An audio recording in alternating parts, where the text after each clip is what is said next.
It's been a little while since we've done a podcast, but right after we did our last podcast, Carlos Sainz confirmed that he was going to settle for Williams. So this really settled a lot of things. He's not going anywhere else. He's going to Williams. And James Vowles got extremely weird with it. Did you see these quotes from him where he was like, it was scarily close to when you're dating somebody, it started over coffee and we ended up going back to a hotel room. And it's like, what?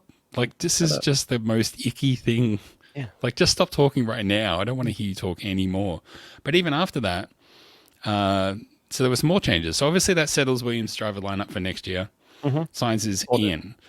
But that didn't stop the James Vowles action, because then at Zandvoort in practice, Logan Sargent went and put his car in the wall and it caught a little bit on fire. People are saying it was a little bit on fire. So he had to jump out and run away. Yep. And then Vowles was furious. We're all and just only trying to find out a few days later, they're like, Logan, you are out. We're going to be getting rid of you and replacing you with somebody else. And it sure seemed like he was on the warpath and he just wanted anybody else. Yeah. It got First guy very, he saw, very you walked funny in front of after him. that. You there in the helmet. It got very, very funny after that, because they were like, what about Kimi Antonelli? And I think that they were like, yeah, but Mercedes want to announce him at the Italian Grand Prix because he's Italian. So we don't want him driving for you, because we want to announce that he's going to be driving for us next year. So and Toto was something like, yeah, we want him to finish the Formula 2 season and just let him settle and then come and drive for us. I was like, okay. And then there was like, what about, I know, let's get Liam Lawson.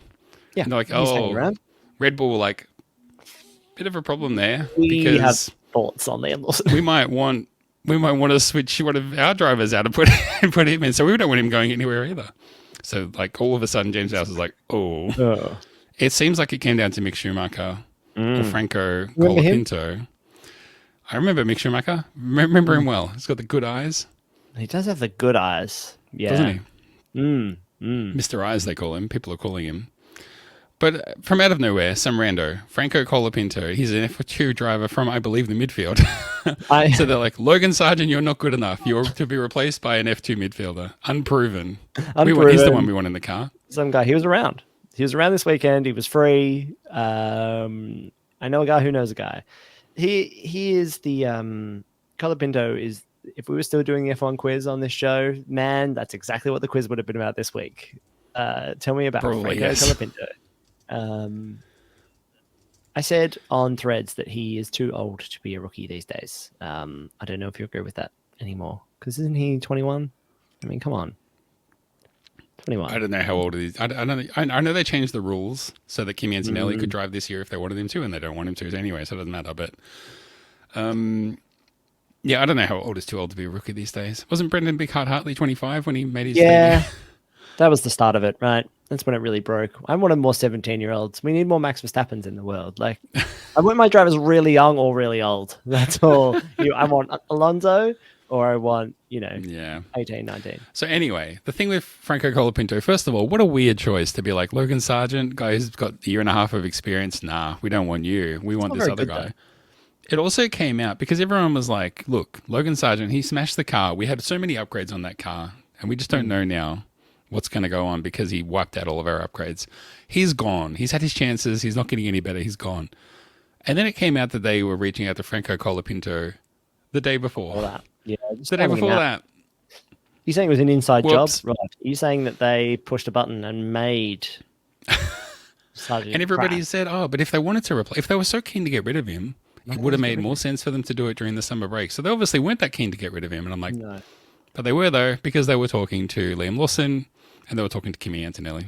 And then they sent a message. The side.